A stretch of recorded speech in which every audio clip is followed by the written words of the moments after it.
Hi friends, welcome to my YouTube channel in the mix with DJ Felix.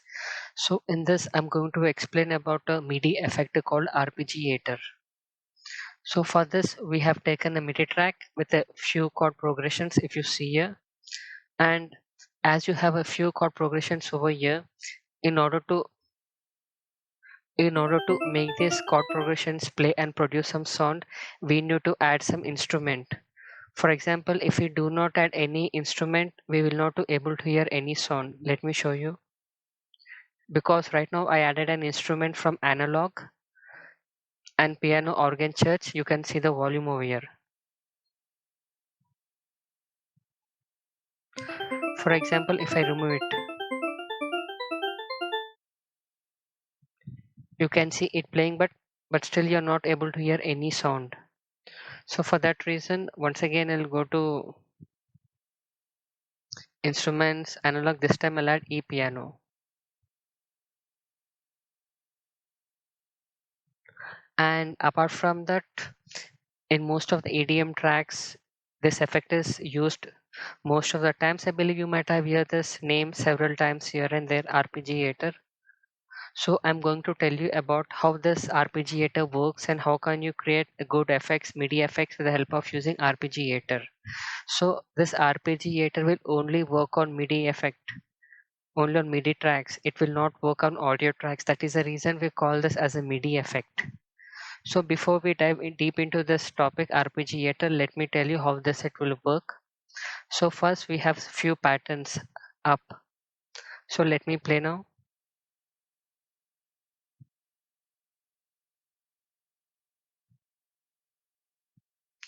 So once you click up, it will start from the lowest to the highest. Again we have another pattern down. So it will come from the highest to the lowest, from G3 to C3.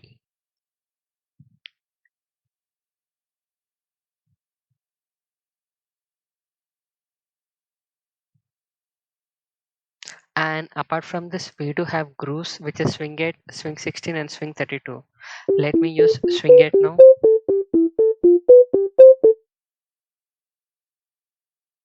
And now I will be using another groove pattern, which is swing 32.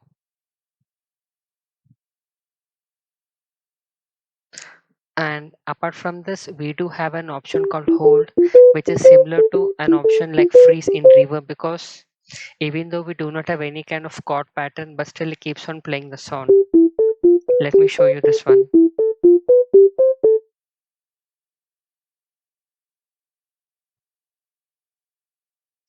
And another important option where we have is the call the rate option. So for example, in this quarter note, I'll be using 1/4 and you see the sound. And once we double it, it will become 1/8.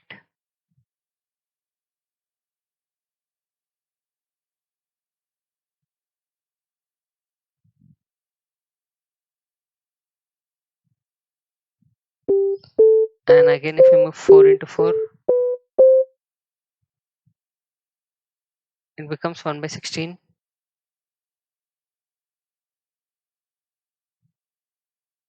So this will determine the note size. So if you don't want to go with the help of the note size, once you deselect sync, you have an option called milliseconds. You can use this option milliseconds also.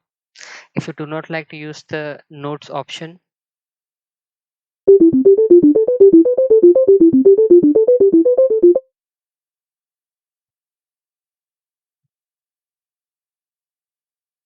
so let me make it straight and let me make it up.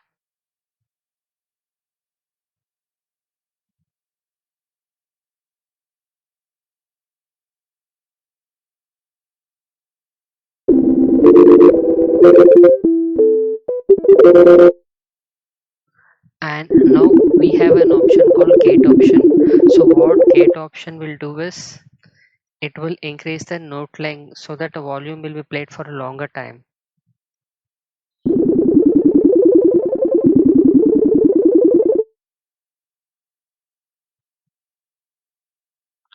And if you decrease it, the note length volume will be decreased.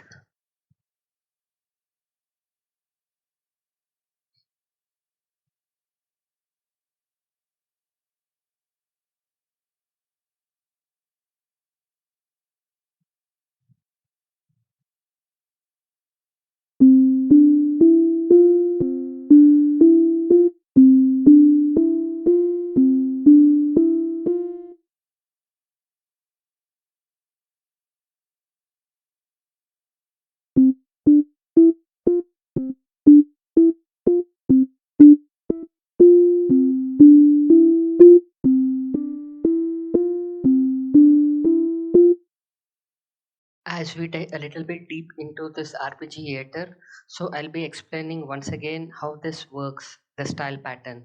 So once you click on Arpeggiator and place it, you'll have as always by default it will show the up option. So up means it will start playing from C3, E3, G3, and again if you select down, it will start playing from G3, E3 and C3. So this is how this pattern will work, style pattern. And apart from that, you have random, play order, thumbs up, thumb down, con and diverge and diverge. I request you to check by yourself by clicking each and every pattern. And apart from that, as I already told you about hold, which is similar like freeze, and we have an option called here called offset. So you might be wondering what is this option offset will do. So I'll take it to 1.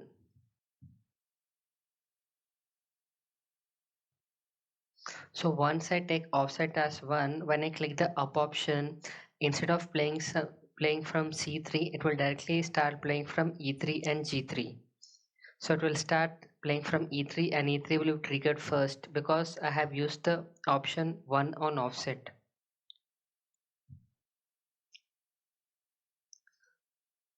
So this time I'll use an option called second option. So now the sound will be generated from G3. Means G3, A3, B3, C4, the topmost chords will be playing. Like it depends on the how many chords and the progressions you have, like number of chords you have placed. Depend on the progression, you can use the offset option.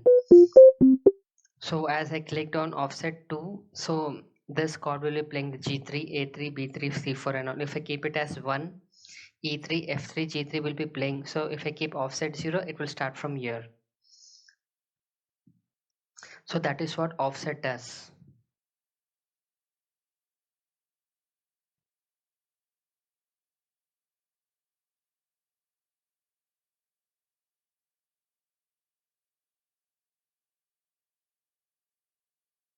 So now let's focus on retrigger options.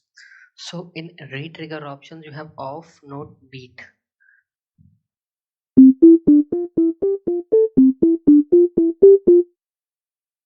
So whenever I'm playing this chord progression, as the retrigger is on off mode, it will always start from the beginning. So for example, if I'm using a note option, so if I'm using 1 by 8 of note, so it will always start from 1 by 8.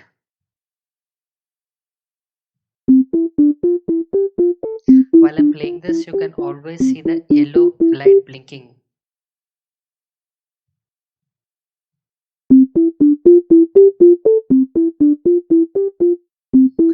And again in beat, for example, if I take quarter note 1 by 4, so it will always start from 1 by 4th of a note.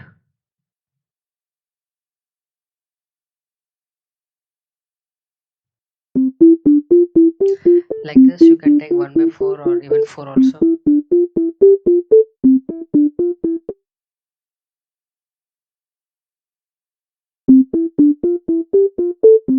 So once you deselect beat note and put it on off the retrigger option, again it will start from the beginning like normal. So next you have the repeats option. So in the repeats option, this repeat option is only applicable for off and note. So if I keep 2 repeats, after 2 repeats, this arpeggiator effect will stop.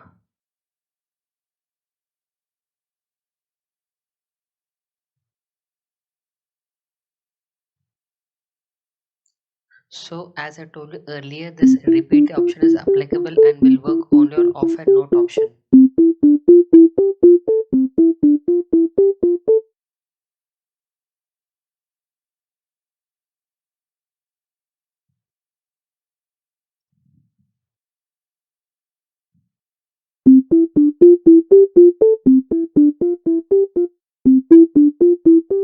So again, for example, if I take 6 repeats, so after 6 repeats, the arpeggiator effect will stop.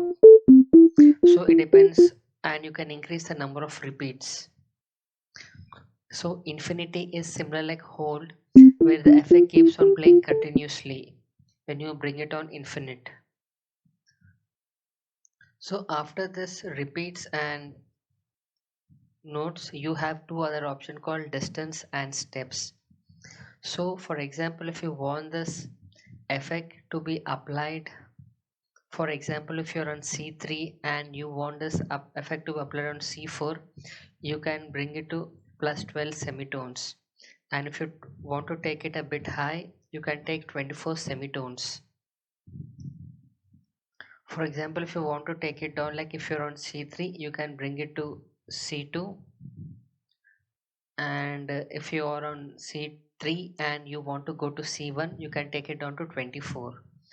Now, for example, if you are on plus 12 and want to take it a step high, you can use this option called steps. For example, if you're on C3 and want this effect to be applied on C4, you can use first step, second step C5, third step C6, and similar it goes on minus as well.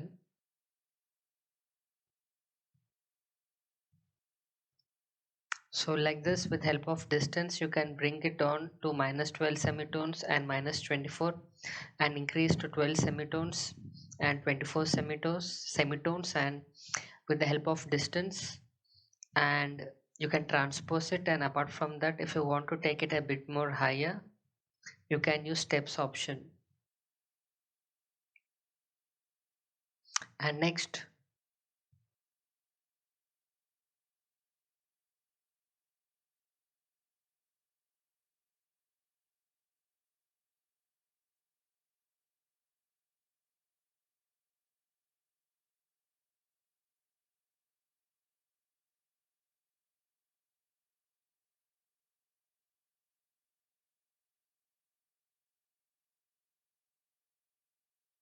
so finally we will be discussing about how to use transpose and velocity.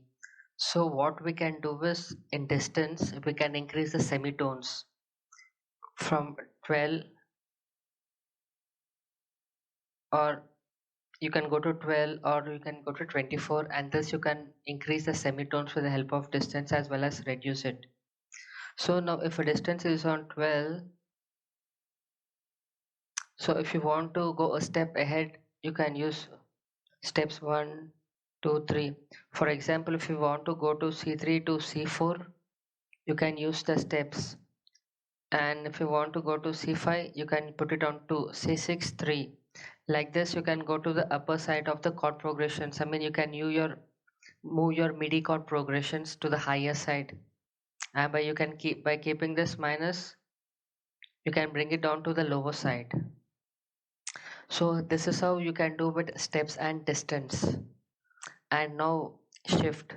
So currently you are on C major. So as you're on C major, but you want to move this entire to the C minor. So you can use minor and move this entire thing to the C minor. You can transpose it off to the C minor, or else A minor, B minor, or B major. So like this, you can transpose your chord progressions to the A minor, B minor, or anything which is mentioned over here. So that is how you can use the transpose effect. Because with steps and distance, you can move your chord progressions upper side or the lower side. But in transpose, you can move it entirely to the different chord scale. And now speaking about velocity, what velocity does is, it actually allows to decay the pattern over time. So it will help you to decay the pattern over time. So now I switched on the velocity, and let me play the chord progression. So as I keep on playing the chord progression, here you have targeted amount. So if I keep the target on 0, So the chord progression will automatically fade out softly. For example, if I keep the targeted amount on the lower side like 32, the it will decay the pattern over the time the softly means the chord progressions will fade out softly over time. And if I increase the targeted amount, the chord progressions will fade out hardly over time as I've increased the targeted amount. So here you have the decay pattern. Now I have mentioned the time as a 2.34 seconds. So the amount of time it takes to reach the targeted effect over time. So in order to apply this effect over the chords, it is taking 2.34 seconds. So in order to keep the decay effect over time, in order to take the effect on this pattern very fast, you can decrease the decay amount. So if you increase, it will take more time. So it will, if you decrease, it will take less time to reach the effect on this pattern over time. So what happens is if you increase the targeted amount on the lower side, the chord progression pattern will fade out very softly. And if you increase, the chord progression will fade out very hardly. To reach this targeted effect on this chord progression, the amount of time which it needs to take will depend upon the decay.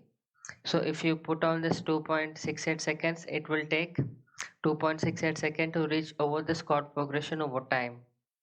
And if you increase, it will apply very fastly. If you decrease, it will apply on the seconds mentioned over here. So this is how you can use velocity to apply to decay the pattern over time. With the help of velocity you can do this, and by increase the target amount you can fade out the chord progression either softly or hardly. That is how you can use decay and targeted amount. And that's it, friends. If you have any doubts, please do mention on the comment side, and please do subscribe for more videos. Thank you for watching the video. Bye.